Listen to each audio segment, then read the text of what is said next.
এক জায়গায় যাওয়ার পরে আমাকে তো ডিজিএফ এর কর্মকর্তা আমাকে আটকও করেছিলেন। এরপরে আমরা প্রত্যেকটা হাউজে হাউজে গিয়েছি, তাদেরকে আমরা অনুরোধ করেছি যে আপনারা সঠিক নিউজটা করেন। যখন যেটা হতো আমরা খুব দ্রুততার সাথে আমরা সেখানে মিডিয়াগুলোতে আমরা পৌঁছে দেওয়ার চেষ্টা করেছি। প্রেস রিলিজ হাতে লিখে আমরা সেখানে আমাদের ভাইদেরকে দিয়ে দিয়ে জায়গায় জায়গায় আমরা পাঠান। কোনো সময় অ্যাম্বুলেন্স দিয়ে দেখতাম, কোনো সময় সেখানে কালো গাড়ি নিয়ে যেতাম। জুলাইয়ের কথা যখন আসে আমাদের চোখে অনেক কিছু ভেসে ওঠে। সেই দিনগুলো কথা আমরা যখন মনে পড়ে যে আমাদের 17 বছরের একটা জগদল পাথর আমাদের উপর চেপে বসেছিল।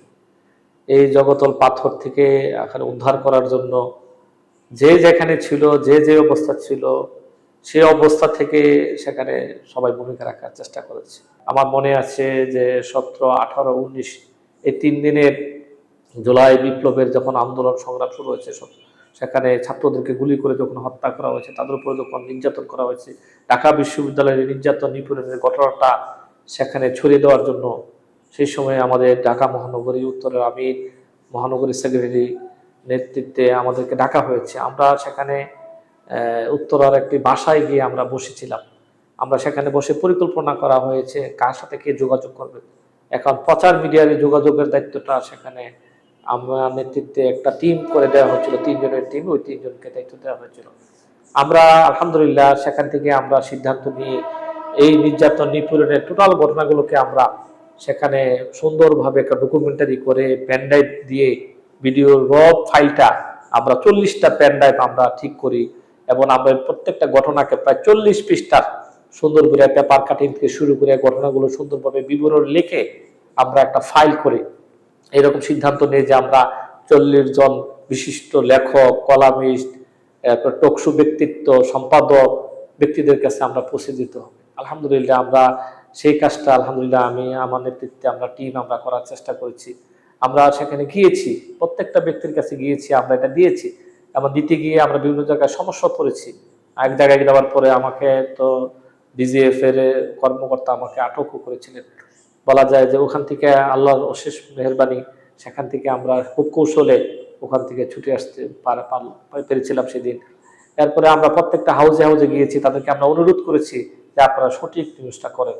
এবং 5 আগস্টে নয়া বিপ্লবের যে দিন, এই দিনটা কিভাবে নিউজ কভারেজ করবে আমরা বিভিন্ন হাউজে হাউজে গিয়ে কথা বলেছি। আমাদের সমমনা এবং আমাদের বিটের সাংবাদিক যারা আছে এবং যারা মানে জাতীয়তাবাদী ইসলামী চিন্তা লালন করে অথবা যারা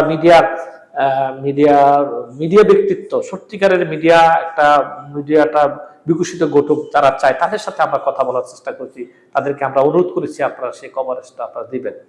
আলহামদুলিল্লাহ আমরা তাদের সাথে যাওয়ার পরে অনেকে স্বতঃস্ফূর্ত আমাদেরকে সাড়া দিয়েছে, সহযোগিতা করেছে এবং কোন স্পটে কে কে থাকবে। এবং পুরা আন্দোলনটা ঢাকা মহানগরীতে প্রায় 10টা এলাকায়কে ভাগ করা হয়েছিল মহানগরীর পক্ষ থেকে এবং সেই প্রত্যেকটা এলাকায় মিরপুর, আপনার কাফরুলে, আমরা উত্তরা, এরপরে রামপুরা, এরপরে আপনার সায়দাবাদ, শাহবাগ, এইভাবে বিভিন্ন স্পটগুলোতে সেখানে দায়িত্ব ভাগ করে দেওয়া হয়েছিল। আমাদের দায়িত্ব ছিল আমরা মিডিয়া নিউজটা যখন যেটা হতো আমরা খুব দ্রুততার সাথে আমরা সেখানে মিডিয়াগুলোতে আমরা পৌঁছে দেওয়ার চেষ্টা করেছি। সরকারের পক্ষ থেকে মিডিয়াগুলোর সাথে যোগাযোগটা বন্ধ করে দেওয়ার অবস্থা তৈরি হলো এবং একেবারে ইন্টারনেট যখন বন্ধ করে দেওয়া হলো তখন আমরা আমাদের মনে আছে যে আমরা টাইপ করে করে এটা পেন দিয়ে আমরা এটা নিউজ সেখানে বিভিন্ন হাউসগুলো দেওয়ার চেষ্টা, যেমনকি হাতের লেখে সেই আগের মতন প্রেস রিলিজ হাতে লেখে আমরা সেখানে আমাদের ভাইদেরকে দিয়ে দিয়ে জায়গায় জায়গায় আমরা পাঠানোর চেষ্টা করছি। আমি নিজেও বিভিন্ন হাউসে যাওয়ার চেষ্টা করছি। আমাদের অধিকাংশ হাউসগুলো কিন্তু কাউরান বাজারের দিকে, আমরা কাউরান বাজারেই বলা যায় অনেক সময় পরে থাকতাম, বিভিন্ন হাউসগুলো যেতাম, কোনো সাংবাদিক একটু দূরে একটু ডাকতাম, হাতিঝিলে ডাকতাম, কোনো সময় অ্যাম্বুলেন্সে যেতাম, কোনো সময় সেখানে কালো গাড়ি নিয়ে যেতাম, কোনো সময় সিএনজি নিয়ে যেতাম।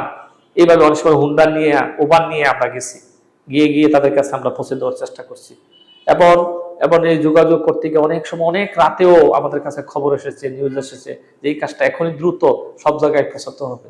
আমরা সেই কাজটা সেই সময় করার চেষ্টা করেছি। আলহামদুলিল্লাহ ওই সময় আমরা অনেক সাহসী সাংবাদিক পেয়েছি যারা আমাদেরকে তখন সহযোগিতা করেছে এবং একেবারে আল্লাহ সন্তুষ্টর জন্য এবং এই দেশ মাতৃকার একটা লড়াই যেটা শুরু হয়েছিল, এই লড়াইয়ের একজন সহযোদ্ধা হিসাবে তিনি সেখানে আমাদেরকে সহযোগিতা করেছেন, ভূমিকা রেখেছেন।